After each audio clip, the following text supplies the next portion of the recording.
이 시간 우리 하나님 말씀 함께 읽겠습니다. 누가복음 17장 20절부터 21절까지 함께 읽겠습니다. 시작. 바리새인들이 하나님의 나라가 어디에 임하니까 오늘 예수께서 대답하여 이르시되 하나님의 나라는 볼 수 있게 임하는 것이 아니요 또 여기 있다 저기 있다고도 못하니니 하나님의 나라는 너희 안에 있느니라. 아멘. 이제 우리 같이 한번 기도하겠습니다. 말씀을 통해서 하나님 나라가 우리 마음에 임하게 된 것을 다시 한번 우리가 기억하고 또 하나님 나라의 풍성을 누릴 수 있는 복된 시간 될 수 있도록 말씀에 대한 은혜를 사모하시면서 우리 다 같이 주여 한번 부르고 함께 기도하겠습니다. 주여 아버지 하나님 감사합니다. 이 시간을 주님 와서 은혜를 주시고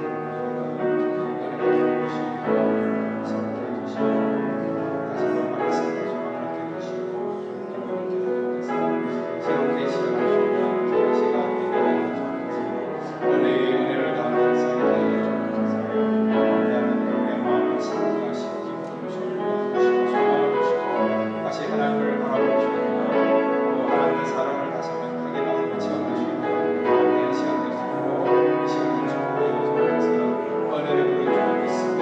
성령의 은혜가 우리 가운데 나타날 줄 믿습니다. 그래서 말씀을 새로워지고 다시 하나님의 빛을 받을 수 있는 귀한 시간 되게 해주셔서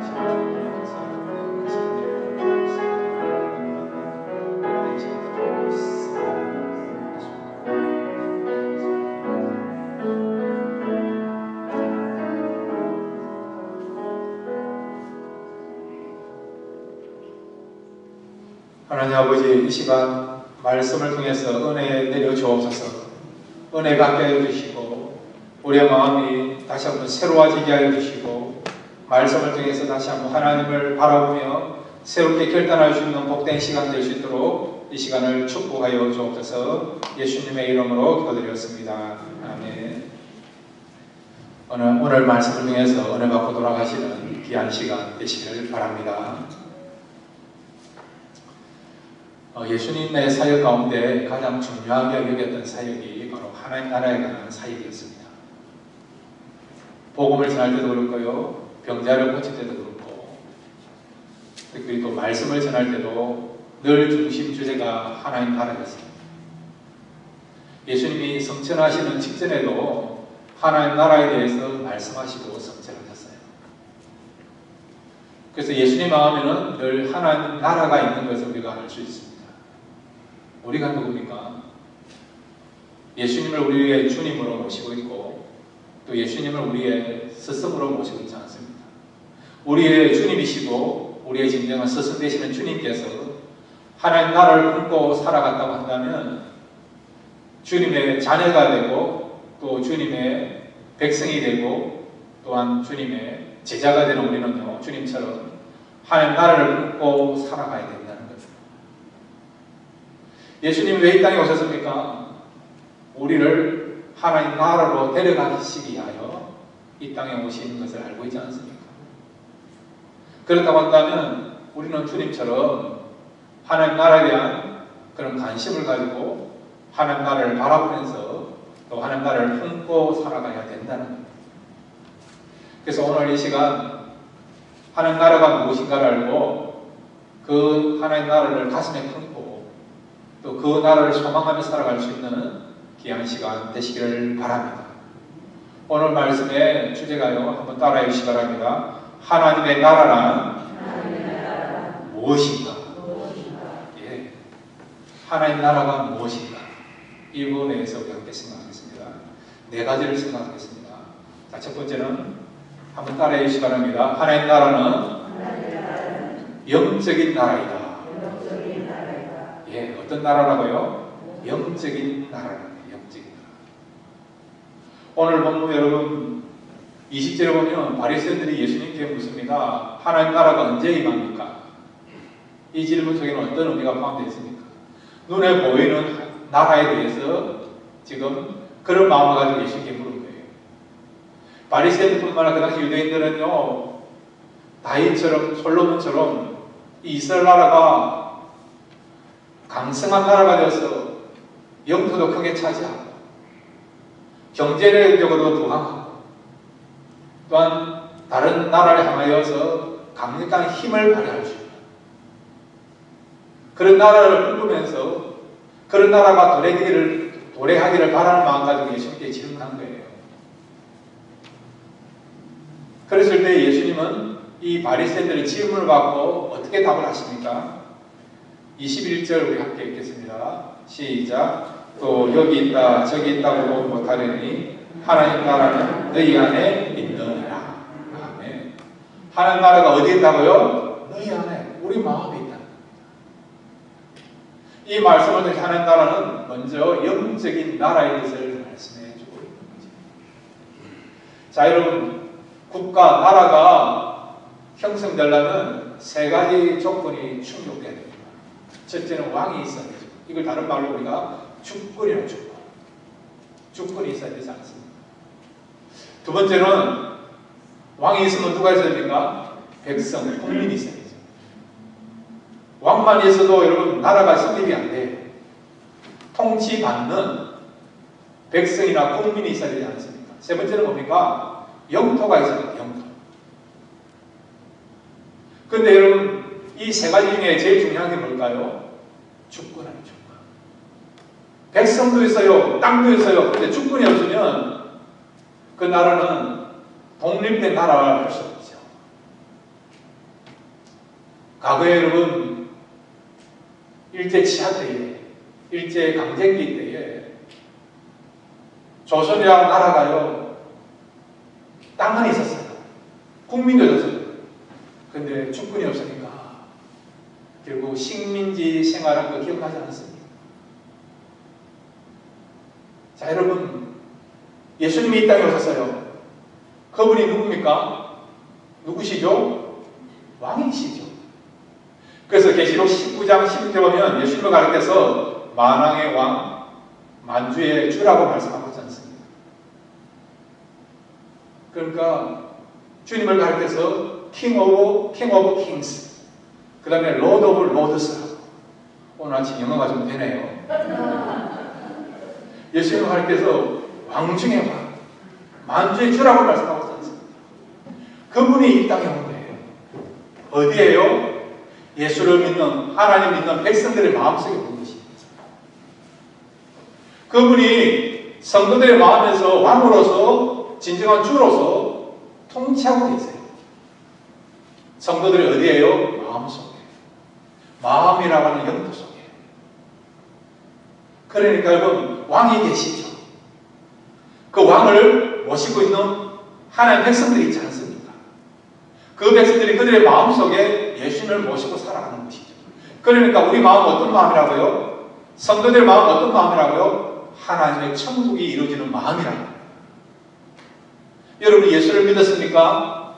그렇다고 한다면 여러분 마음에 왕 대신 주님이 계시기 때문에 여러분의 마음은 지금 천국을 경험하고 하나님 나라가 이미 이루어졌다는 것을 믿으시기를 바랍니다.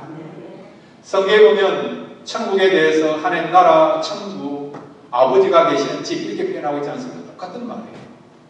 하나님 나라나 천국과 똑같은 말이에요. 그래서 여러분 이 하나님 나라는 죽어서만 가는 그 나라가 아니고요. 이 땅에 이미 예수님이 오시는 순간부터 하나님 나라가 이루어졌습니다. 예수님을 여러분의 구주로 믿고 있고 지금도 예수님의 통치를 받고 있다고 한다면 여러분의 마음 하나님 나라가 이루어졌고 하나님 나라 가운데 살아가는 거예요. 이 우리 성기는 교회가 예수님의 통치를 받고 살아간다면 이 교회는 비록 이 세상에 있지만 하나님 나라 가운데서 풍성한 은혜와 축복받는 그런 교회가 될 줄로 믿습니다. 여러분의 가정도 마찬가지고요. 여러분의 사업장도 마찬가지예요.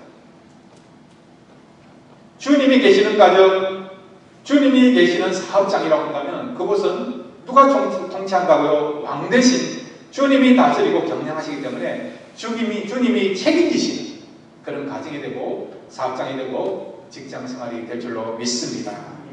로마서 14장 17절에 보면 하나님 나라가 우리 속에 이루어지면 어떤 일이 벌어지는가를 말씀해 주고 있습니다. 로마서 14장 17절 말씀 함께 읽겠습니다. 시작. 하나님 나라는 먹는 것과 마시는 것이 아니요 오직 성령 안에서 의와 평강과 희락이라. 네. 주님이 다스리는 그 하나님 나라는요, 비록 이 땅에서 우리가 얼마든지 하나님 나라를 경험할 수 있는데 주님이 가하시는 그 심령과 그 가정과 교회는 어떤 일이 벌어지느냐? 의와 평강과 희락이 있다는 거예요. 의가 뭡니까? 거룩함이 나타난다. 세상은 계속해서 악이 가득해요. 거룩함을 볼 수 없는 그런 것이 하더라도 주님은 거룩한 분이기 때문에 주님을 모시고 있으면요, 그 교회, 그 성도, 그 다음에 그 가정 속에 거룩함이 나타날 수 있습니다. 평강이 나타나시고요, 희락이 뭡니까? 기쁨 아닙니까? 기쁨이 나타나고 있습니다. 나는 여러분 기도할 때 주님 나를 다스려 주옵소서, 우리 가정을 통치하여 주옵소서, 우리 사업자, 우리 자녀들의 인생을 통치하여 주옵소서. 그래서 거룩함이 나타나게 하시고 평강이 나타나게 해주시고 기쁨이 충만해 달라고 주님 진정한 왕으로서 다스려 주옵소서라고 사모한 마음을 기도할 때에 주님이 통치하시는 말미암아 여러분의 마음 속에, 여러분의 가정 속에, 우리 교회 속에, 또 여러분의 어떤 사업장 속에 이런 의와 그 다음에 평강과 날마다 희락이 넘치는 그런 역사가 있기를 주님의 이름으로 축원드립니다. 두 번째로 여러분, 하나님 나라는 어떤 나라입니까? 한번 따라해 주시기 바랍니다. 저주가 없는 나라이다. 예, 뭐가 없다고요? 저주가 없어요. 저주가 뭡니까? 죄의 결과로 나타나 있는 죄의 열매, 고통, 시련, 연단, 이 모든 것들이 저주라는 것이죠. 요한계시록 22장 3절에 이렇게 말씀하고 있습니다. 요한계시록 22장 3절과 4절 우리 같이 읽겠습니다. 시작. 다시 저주가 없으며 하나님과 그 어린 양의 보좌가 그 가운데 있으리니 그의 종들이 그를 섬기며 그의 얼굴을 볼 터이요 그의 이름도 그들의 이마에 있으리라. 아멘. 천국은 어떤 곳이라고요? 저주가 없다는 거예요. 죄 때문에 고통당하는 일이 없다는 거예요. 그래서 여러분, 요한계시록 21장 4절에 이렇게 말씀하고 있습니다. 함께 읽겠습니다. 시작. 모든 눈물을 그 눈에서 닦아주시니 다시는 사망이 없고 애통하는 것이나 목하는 것이나 아픈 것이 다시 있지 아니하리니 처음 것들이 다 지나갔으리라. 아멘. 저주의 결과로 나타나 있는 사망이 없고 곡하는 것도 없고 아픈 것도 없고 슬픔도 없고 괴로움도 없고 낙심되는 것도 없고 불안한 것도 없고 염려하는 것도 없고 이런 저주가 없다는 거예요. 이것은 여러분 우리가 죽어서 천국에서도 경험하는 내용이지만 이 땅에서도 경험할 수 있는 내용입니다. 왕 되신 주님, 그 주님 어떤 분입니까? 평강의 주님 아닙니까? 그 주님 어떤 분입니까? 사망을 이기신 분 아닙니까? 죽음을 이기신 분 아닙니까? 나는 부활이요 생명이니 나를 믿는 자는 죽어서 살겠고 무릇 살아서도 나를 믿는 자는 영원히 죽지 아니하리라. 우리 주님 어떤 분이에요?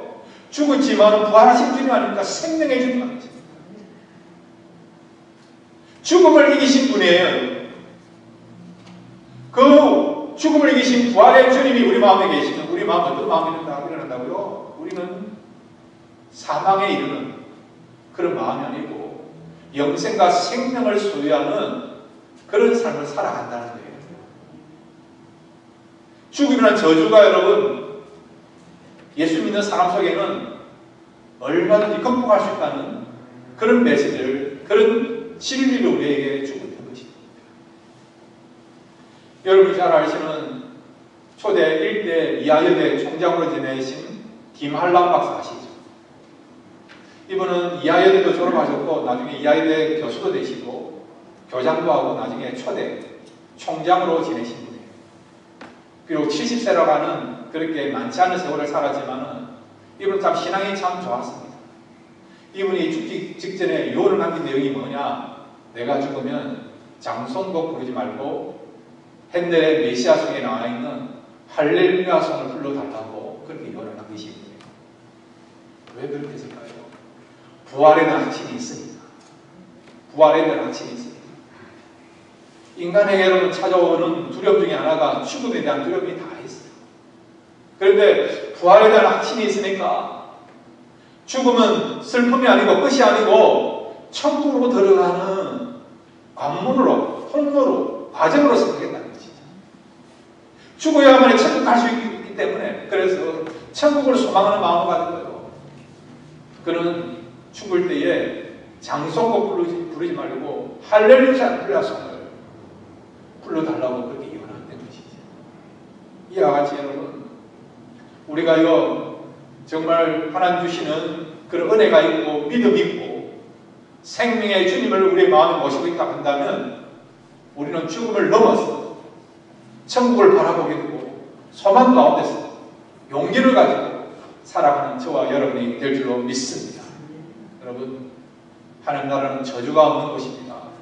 천국 가서도 저주가 없는 참 기쁨과 축복과 은혜만 누리는 그런 역사뿐만 아니라 이 땅에서도 얼마든지 주님을 모시고 있으면 세상은 저주 가운데 있다 하더라도 믿는 성도들은 저주 가운데서 그것을 극복하면서 참된 평강을 누리면서 소망 가운데 살아가게 될 줄로 믿습니다.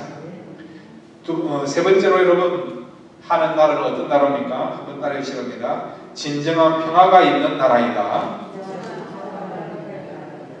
하는 나라는 어떤 나라라고요? 평화가 있는 나라.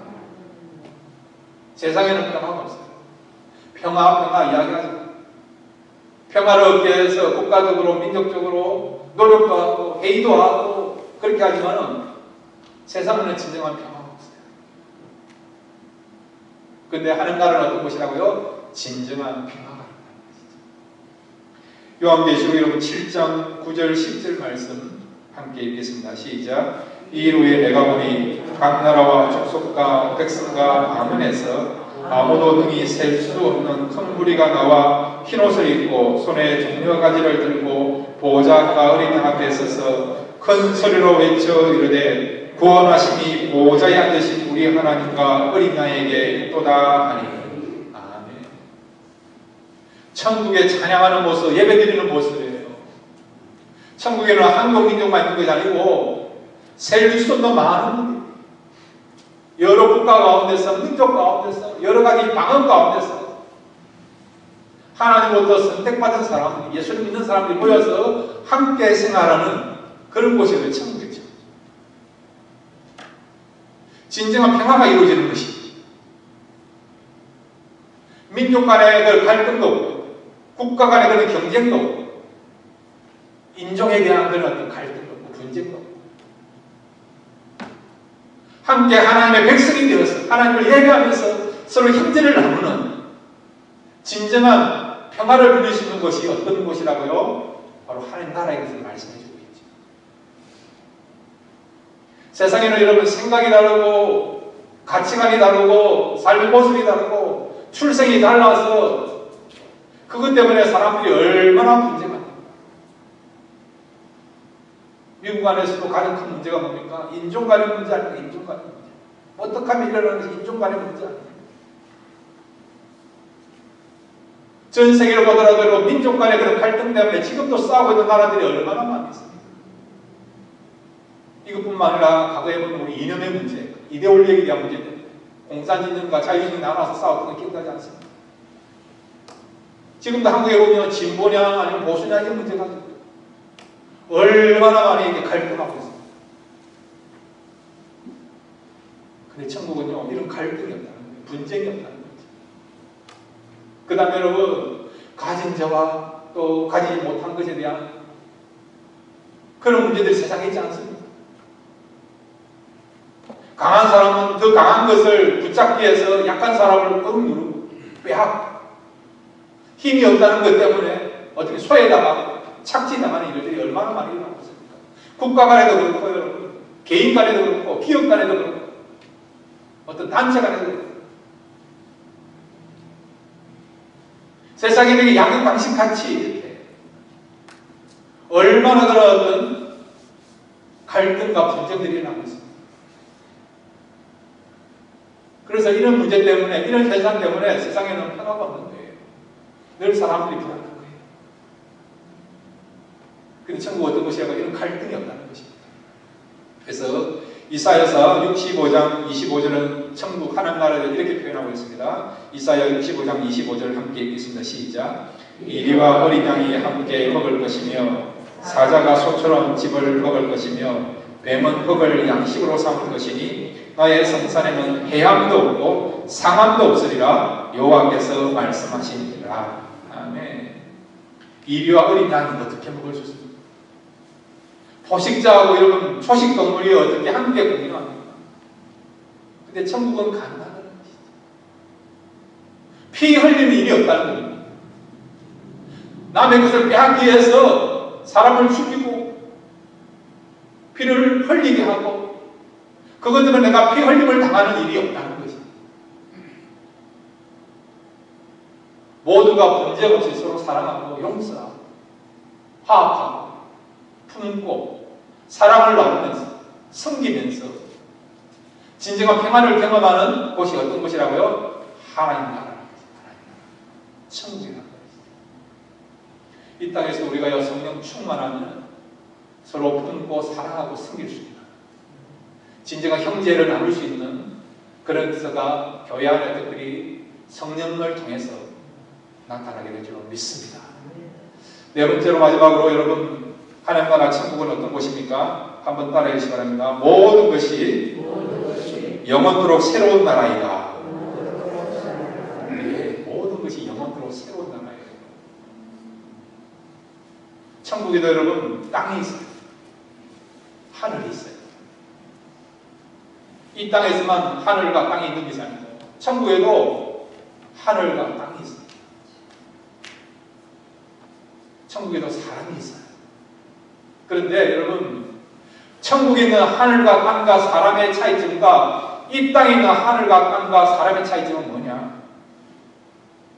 계시록 21장 5절을 같이 읽겠습니다. 함께 읽겠습니다. 시작. 보좌에 앉으신 이가 이르시되 보라 내가 만물을 새롭게 하노라 하시고 또 이르시되 이 말은 신실하고 참되니 기록하라 하시고. 아멘. 천국에 있는 모든 것은 어떤 것이라고요? 새로운 것입니다.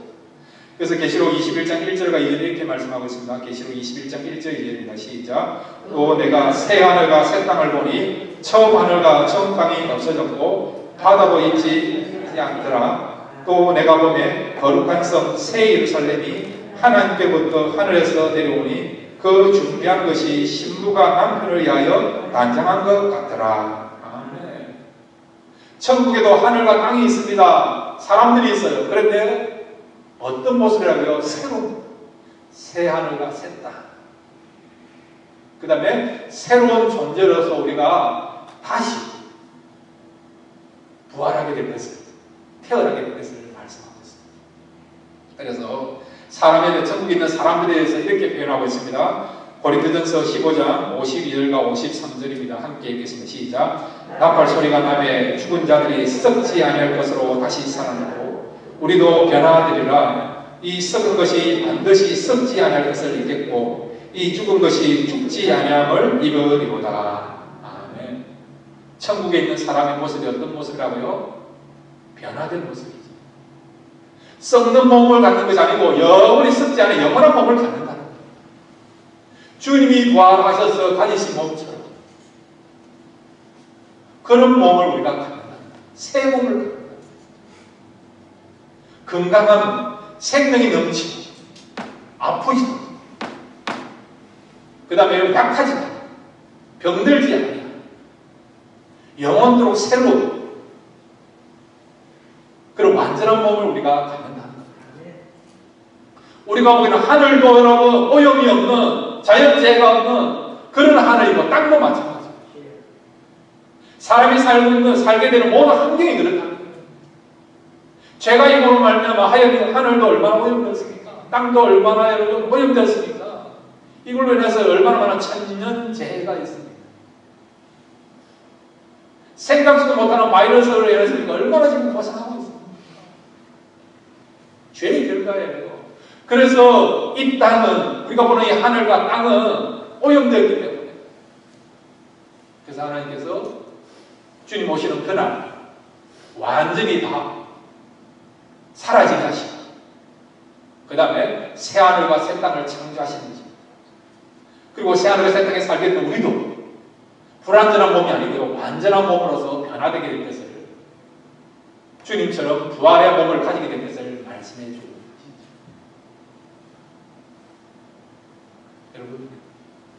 하는 나라는 우리가 죽어서 가는 나라예요. 그것뿐만 아니라 이미 여러분 주님이 오시는 그 순간부터 이 땅에 성도들의 마음속에 예수님을 모시고 있는 그 공동체 속에 하나님 나라가 도래했습니다. 그러면 우리는 이 하나님 나라에 대해서 어떤 마음을 가지고 살아야 될 것인가? 한번 따라해 주시기 바랍니다. 사모하는 마음을 가지고 하나님 나라를 바라보자. 사모하십시오. 이 땅에서도 주님이 통치하시는 그 하나님 나라를 사모하십시오. 그리고 여러분, 우리가 죽어서 가게 될 영원한 그 나라, 진짜 우리가 생활해야 될 그 본향인 천국에 대한 사모함을 가지십시오. 하나님 나라를 소망하며 살아가면 어떤 일이 벌어지느냐? 어려운 가운데서도 우리에게 기쁨을 줘요. 평안함을 줍니다. 우리가 여행하다가 피곤하지 않습니까? 그럼에도 여행을 즐기는 이유는 뭐냐? 돌아갈 집이 있지 않습니까? 안식할 수 있는 집이 있지 않습니까? 여기는 좀 불편하고 먹는 것도 그렇고 잠자는 것도 그렇고 불편하지만은 몇 시간만 지나면 며칠만 지나면 집으로 돌아갈 수 있다. 여행 끝에 내가 안식할 수 있는 집이 있다. 그 집에 대한 그림이 있으니까, 사모하는 마음이 있으니까. 그래서 우리가 여행을 즐기는 거 아닙니까? 여행을 할 수 있는 거 아닙니까? 이와 같이 믿는 자들에게는요, 영원한 나라가 안식할 수 있는 그 우리의 본향, 우리의 집이, 여러분의 집이 예비되어 있습니다. 이것을 바라보시면 우리가 얼마든지 지금의 어려움을 잘 극복할 수 있습니다. 두 번째로 한번 따라해 주시기 바랍니다. 세상 일에 너무 목숨 걸지 말자. 예. 우리에게 주신 일들 열심히 하셔야 됩니다. 가정생활 열심히 하시고, 사업장도 잘 운영하시고, 자녀도 잘 양육하시고, 그렇게 하셔야 됩니다. 근데 목적이 뭐라고요? 그냥 맹목적으로 여기에 목숨 걸면서 그렇게 하지 마십시오. 우리는 하나님의 일을 하기 위하여 하나님께서 이 세상에 보내셨고, 그 일을 잘 감당하라고 우리에게 가정, 사업장, 자녀도 주신 거예요. 직장도 주신 겁니다. 명예도 주시고 물질도 주신 거예요.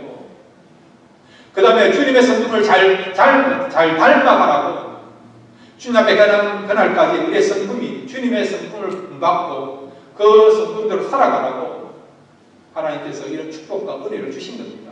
이런 환경을 주신 거예요. 근데 우리가 그런 목적을 모르고요, 세상적으로 출세, 성공을 위해서 여기에 너무 집착한 나머지 여기에 너무 우리가 목숨 걸고 살아간다고 한다면 주님 앞에 섰을 때 우리가 할 말이 없는 거예요. 부끄러운 인생을 산다는 겁니다. 자녀들 교육 잘해야 돼요. 그렇지만은 이 자녀들이 나중에 출세하고 성공하는데 그런 목적을 가지고 여러분 자녀들을 양육하지 마십니다. 이 자녀들이 축복의 통로가 되어서 정말 하나님의 뜻을 이루어가고 하나님 기쁨의 찬송이 될 수 있도록, 하나님께 영광 돌릴 수 있는 그런 자녀가 될 수 있도록, 그런 자녀가 될 수 있도록 기도하면서 양육하는 것이지, 세상 사람들처럼 잘 먹고 잘 살아서 그런 덩덩거리게 살고 그렇게 인정받고 세상적인 출세로 위해 성공을 할 수 있는 그런 목적을 가지고 우리 자녀를 교육한다 그러면 그렇지 않은 마인드로서 갖는 바른 자세가 아닙니다. 모든 부분이 마찬가지인 거예요. 우리가 너무 세상에 집착하면요, 세상이 전부인 걸로 착각하는 경우가 많이 있다는 거예요. 세상이 종착역이 되는 경우가 참 많이 있다는 거죠. 분명히 말씀드립니다. 이 세상은 성도들의 전부가 아니에요. 모든 것이 아닙니다. 마지막 종착역이 아닙니다. 우리는 하나님을 부르면 모든 거 손 놓고 가야 되는 것입니다. 하나님이 주어진 그 시간 동안 우리가 일을 하는 거고 살아가는 겁니다. 그렇다 한다면 여러분, 우리가 어떻게 살아야 됩니까? 이 땅에서도 하나님의 통치를 받으면서 천국을 경험하면서 살아가야 되고요, 우리가 죽어서도 영원한 나라에서 거룩한 하나님 백성으로 살아가야 되는 거죠. 그래서 우리 살아있는 동안, 주어진 시간 동안 하나님의 일을 잘 감당하시고 또 주님의 성품을 본받아서 우리가 하나님 앞에 섰을 때에 정말 잘했다, 충성된 종이다, 영적으로 잘 살았다, 그렇게 칭찬받는 그런 삶을 살아야 되지 않겠습니까? 나보다 하나님 나라를 사모하시고 또 주님 맡기신 그 사명을 잘 감당으로 하나님께 귀하게 쓰임받고 또 인정받고 또 주님 오시는 그날 영광스러운 그런 영적인 시상대 앞에서 아름다운 면류관을 받을 수 있는, 칭찬받을 수 있는, 또 하나님께 상도 받을 수 있는 저와 여러분 되시기를 주님의 이름으로 축원드립니다. 다시 한번 같이 한번 기도할까요? 왕 대신 주님이 이미 우리 마음에 와 계시니 이 시간 주님 우리 마음에 들어오셔서 기도하시고 말미암아 또 역사하시고 말미암아 우리의 마음에 진정한 하나님 나라가 이루어지게 달라고 사모하시면서 기도하시고 또 정말 우리가 그 나라를 잘 바라볼 때에 지금의 어려움을 잘 극복하게 달라고 은혜를 베풀어 달라고 말씀을 생각하시면서 우리 다 같이 주여 한번 부르고 함께 기도하시겠습니다. 주여 아버지 하나님 감사합니다. 이 시간 주님 말씀을 들었습니다.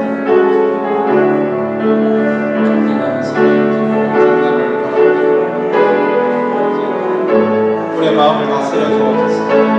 왕 대신 주님이 나의 주가 되시고 왕이 되어 주옵소서. 그랬을 때에 비록 환경은 이 땅이지만 저주가 있는 이 땅이지만 아이도 염려가 있고 두려움이 있고 죄가 감염되는 이 땅이지만 왕 대신 주님이 내 마음에 계시기에 우리의 마음 하나님의 의로 평강으로 희락으로 가득 찬 그래서 특정한 천국을 경험하는 우리의 내면 되게 해주시고 우리 가정에 되게 하여 주옵소서. 기도하기로 원합니다. 날마다 천국을 소망하기로 원합니다. 그래서 세상을 이길 수 있는 은혜와 기쁨과 용기가 나타나게 하여 주옵소서. 우리 마음은 하나님 신기한 사명이 있습니다. 선한 싸움을 다 싸우기로 원합니다. 달려가기를 다 달려가기로 하고 죽도록 충성하기로 원합니다. 그래서 하나님의 시절 때에 정말 나를 위하여서 아름다운 삶을 살았다는 것 평가받고 인정받을 수 있는 그런 하나님의 사람들 되게 하여 주옵소서. 정말 우리의 남은 생에 정말 준비해 달려가기로 합니다. 헌신하기로 원합니다. 정말 선한 싸움을 싸우기로 원합니다. 우리가 진정한 이 시대의 축복의 통로로 복의 통로로 하나님의 능력의 통로로 생각하기로 원합니다. 우리 자녀를 양육할 때도 정말 우리가 세상이 이끄는 길과 가치관이 아니라 정말 천국의 그런 가치관을 기억하고 양육하기로 원합니다. 그리고 우리 자녀들이 오늘 이 시대를 변화시킬 수 있는 그런 다니엘같이 에스더같이 또 바울같이 또한 다윗같이 귀하게 쓰임받을 수 있는 그런 영적인 그런 인재들이 우리 자녀를 통해서 배출될 수 있도록 우리 교회를 통해서 많이 양성될 수 있도록 축복하여 주옵소서. 그렇게 할 줄로 믿습니다.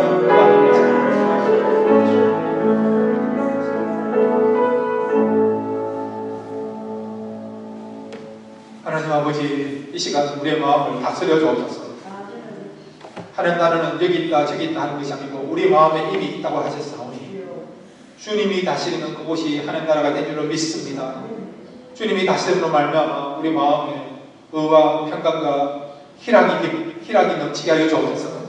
그래서 세상 사람들은 아우성 치면서 정말 어려운 가운데 살아간다 하더라도 하나님 있는 저희들은 주님이 다스림으로 말미암아 이미 이 땅에서도 천국의 그런 신비한 능력과 기쁨을 맛보는 역사가 일어나도록 축복하여 주옵소서. 또한 기도하기로 합니다. 하나님 나라를 바라보기를 원하고 우리 남은 생에 하나님 맡기신 그 일들을 잘 감당하며 살아가기를 원합니다. 그랬을 때에 우리 남은 생애가 복되게 해주시고 정말 영적으로 잘 살았다라고 하나님이 평가하시고 인정받을 수 있는 그런 우리 모든 성도들로 축복하여 주옵소서. 그렇게 할 줄로 믿습니다. 예수님의 이름으로 기도드렸습니다.